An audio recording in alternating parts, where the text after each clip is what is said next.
चलिए आगे बढ़ते हैं। चुनावी रणनीतिकार प्रशांत किशोर ने कांग्रेस नेता राहुल गांधी को कई नसीहतें दी हैं। प्रशांत किशोर ने कहा है कि अगर 2024 चुनाव में कांग्रेस को उम्मीदों के मुताबिक कामयाबी नहीं मिलती है तो राहुल गांधी को कुछ वक्त के लिए सियासत से ब्रेक ले लेना चाहिए। प्रशांत किशोर ने यह भी दावा किया है कि दक्षिण का दुर्ग भेदने में बीजेपी कामयाब रहेगी, लेकिन 370 प्लस का लक्ष्य हासिल करना आसान नहीं होगा।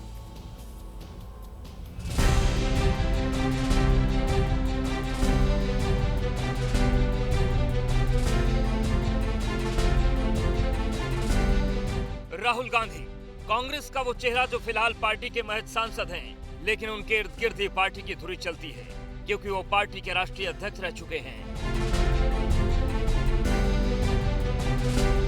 उनकी देश विदेश में लोकप्रियता है, वो सीधे पीएम से टक्कर लेते हैं। वो पार्टी में सर्वमान्य नेता हैं, लेकिन फिलहाल ये चमक फीकी पड़ती दिखाई पड़ रही है। कांग्रेस में कहीं न कहीं सुस्ती और आलस भी दिख रहा है। भारत जोड़ो न्याय यात्रा के बाद राहुल गांधी सिर्फ 5 मौकों पर सार्वजनिक तौर पर दिखे। 21 मार्च को पार्टी के बैंक खाता सीज होने पर प्रेस कॉन्फ्रेंस की, 31 मार्च रामलीला मैदान में विपक्ष की रैली को संबोधित किया, 3 अप्रैल को वायनाड से नामांकन किया, 5 अप्रैल को पार्टी घोषणा पत्र जारी किया और 6 अप्रैल को तेलंगाना में कार्यकर्ताओं को संबोधित किया।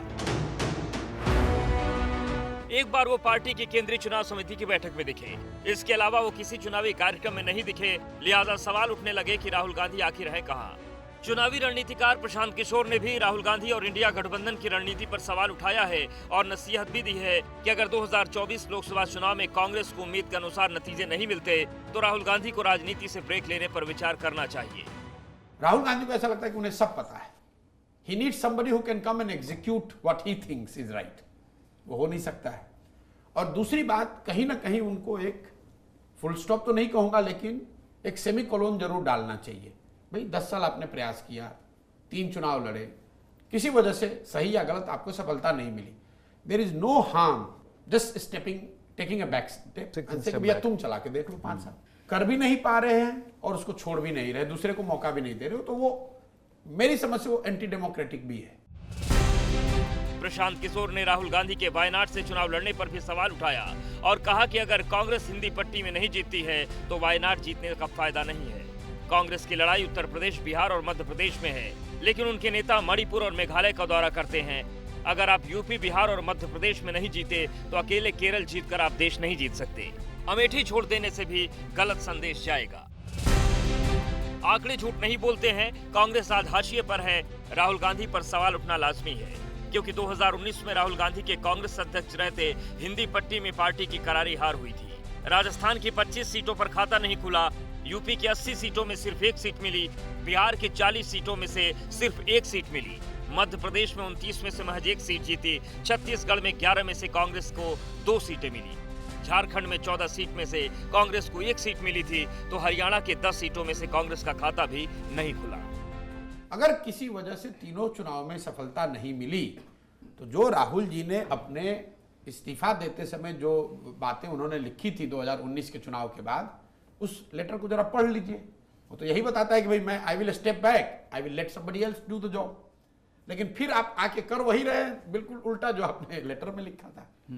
तो इसको जिद का विषय नहीं बनाना चाहिए कि मैं ही करूंगा, क्योंकि ये जो कांग्रेस है, जो संस्था है, या देश में जो उसके चाहने वाले जो समर्थक हैं, वो किसी एक व्यक्ति या किसी एक फॉर्मेशन से बड़े हैं। प्रशांत किशोर ने राहुल गांधी समेत कांग्रेस के आला नेताओं और सिपा सालारों को भी नसीहत दी है और हार का ठीकरा ईवीएम और अन्य संस्थाओं पर फोड़ने की बजाय अपनी रणनीति में सुधार लाने को कहा है। प्रशांत किशोर ने समाजवादी पार्टी के अध्यक्ष अखिलेश यादव पर भी निशाना साधा और कहा कि वो भी मुगालते में जीते हैं, जिससे पार्टी का जनाधार लगातार गिर रहा है। पार्टियों का लीडर बन जाना वो कोई बहुत बड़ी बात नहीं है। आप देखते हैं भाई, ये आए और राहुल गांधी को कांग्रेस ने नेता मान लिया, कांग्रेस ने नेता मान लिया, कांग्रेसियों ने नेता मान लिया, देश ने नेता नहीं माना। अखिलेश यादव, फॉरगेट अबाउट कांग्रेस, अखिलेश यादव सपा के नेता हैं, मुलायम सिंह जी के बाद वो नेता बन गए। लेकिन आप में से बहुत कम लोगों ने ध्यान दिया होगा कि अखिलेश यादव के सपा के नेता बनने के बाद आज तक समाजवादी पार्टी कोई भी चुनाव लोकसभा या विधानसभा में जीत नहीं पाई है, ना विधानसभा ना लोकसभा। प्रशांत किशोर का दक्षिण और पूर्वी भारत के राज्यों में बीजेपी के प्रदर्शन को लेकर क्या दावा है वो भी सुन लेते हैं, लेकिन उससे पहले देख लेते हैं कि पिछले 2 चुनाव में बीजेपी के आंकड़े क्या कहते हैं। तेलंगाना, उड़ीसा, पश्चिम बंगाल, तमिलनाडु, आंध्र प्रदेश और केरल में लोकसभा की कुल 204 सीट हैं, लेकिन बीजेपी 2014 या 2019 में इन सभी राज्यों में 50 सीट भी नहीं जीत सकी थी। उसने इन राज्यों में 2014 में 29 और 2019 में 47 सीट हासिल की। प्रशांत किशोर के मुताबिक इस बार दक्षिण में बीजेपी की सीटें और आंकड़े दोनों में बढ़ोतरी होगी। प्रशांत किशोर ने यह भी दावा किया है कि इस बार भी बीजेपी की लहर है, लेकिन लोकसभा की कुल 543 सीटों में से वो अपने 370 प्लस के लक्ष्य तक शायद नहीं पहुंच पाएगी। बहरहाल नतीजे आएंगे 4 जून को, देखते हैं किसको कितनी सीटें मिलती हैं।